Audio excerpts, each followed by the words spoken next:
Suatu siang di Dili, tahun 2023. Seorang perempuan tua duduk di tangga rumah mungilnya.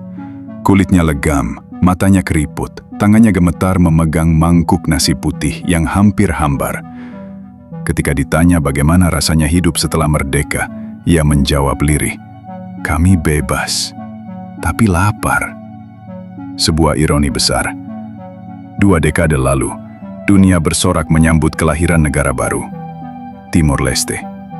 17 tahun setelah referendum berdarah, rakyatnya berdiri di podium PBB dengan kepala tegak dan dada membusung. Bendera baru dikibarkan, lagu kebangsaan dinyanyikan, dan air mata tumpah tak terbendung.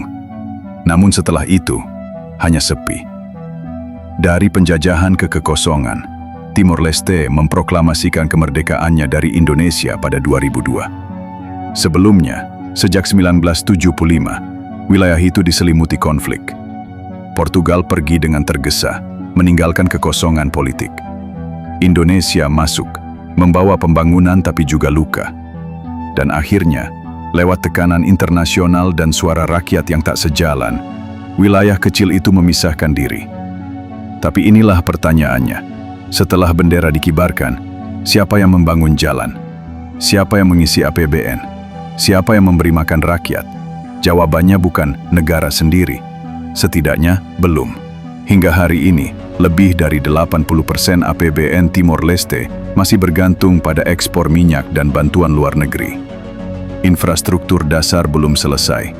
Sistem pendidikan masih compang-camping.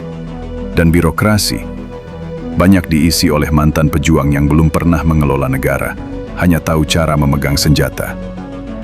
Kami pikir merdeka itu akhir dari penderitaan. Ternyata itu baru awal dari pertanyaan-pertanyaan sulit, kata seorang aktivis muda di Baucau. Dan kita hanya bisa terdiam.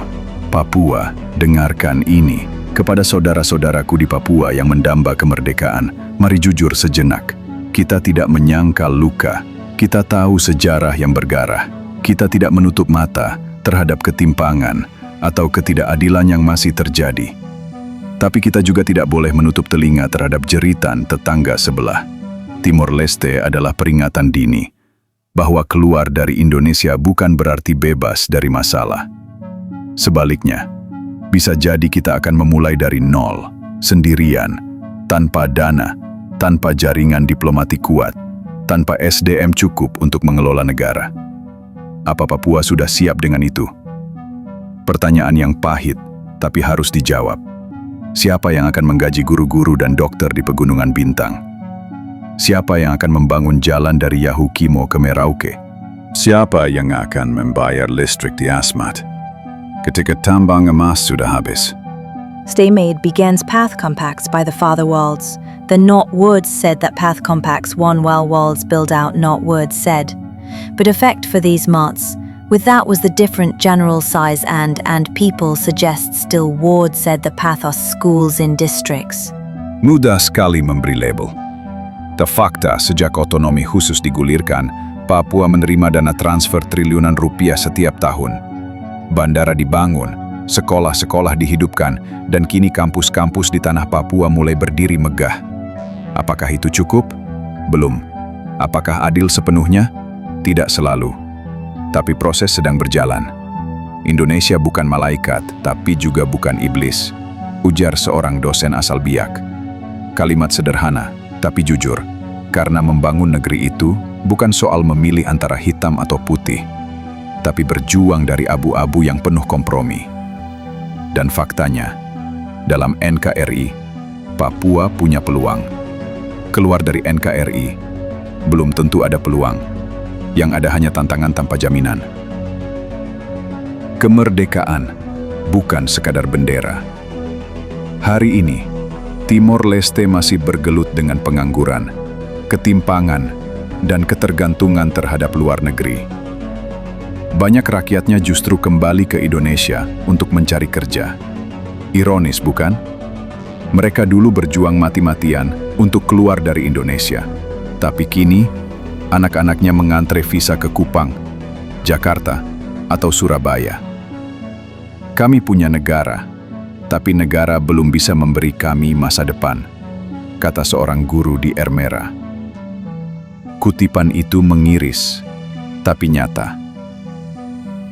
Yang ditagih itu hasil, bukan cerita. Di dunia hari ini, rakyat butuh makan, bukan slogan. Butuh rumah, bukan romansa kemerdekaan. Butuh kepastian hidup, bukan sekadar puisi perlawanan.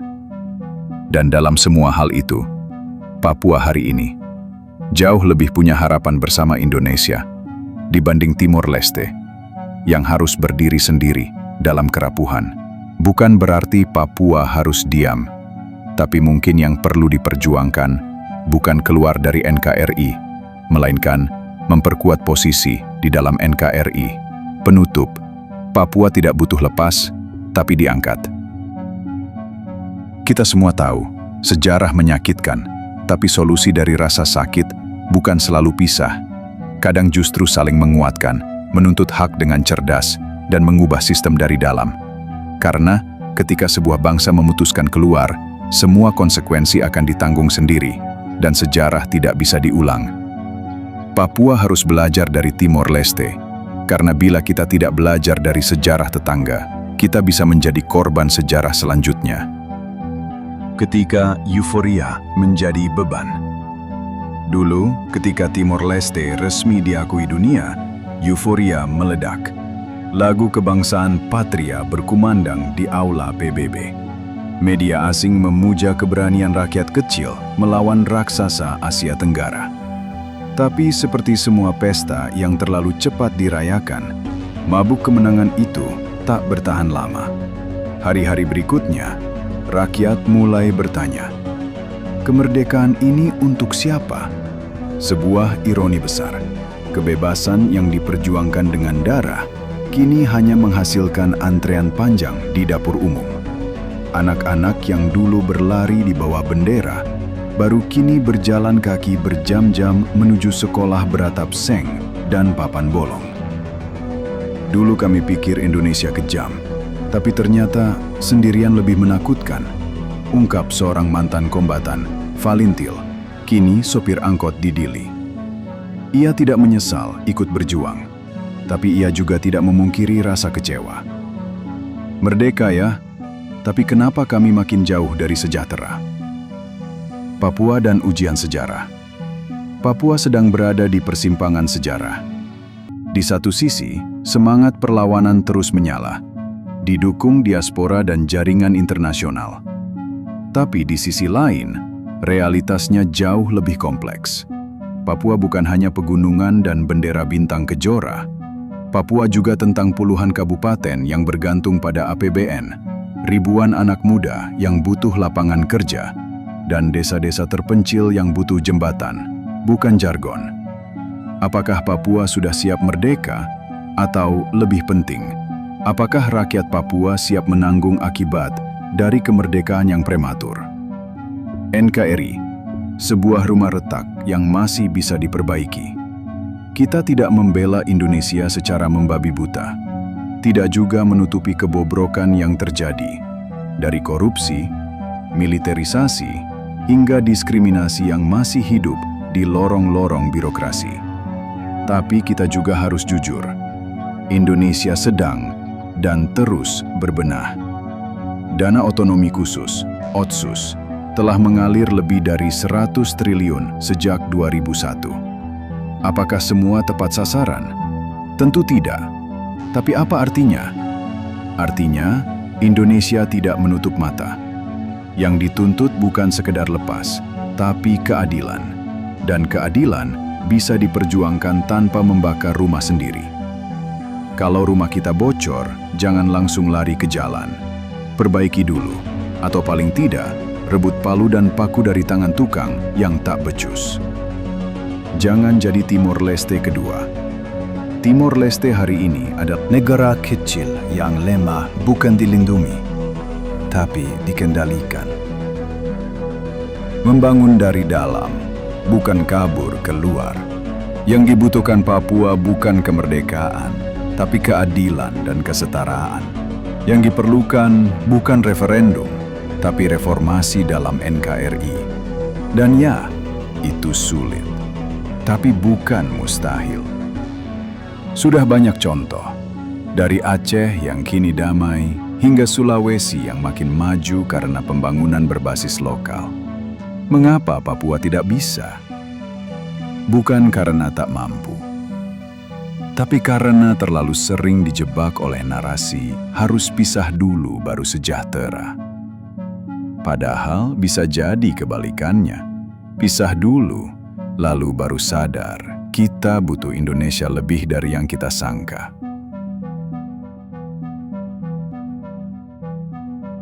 Penutup.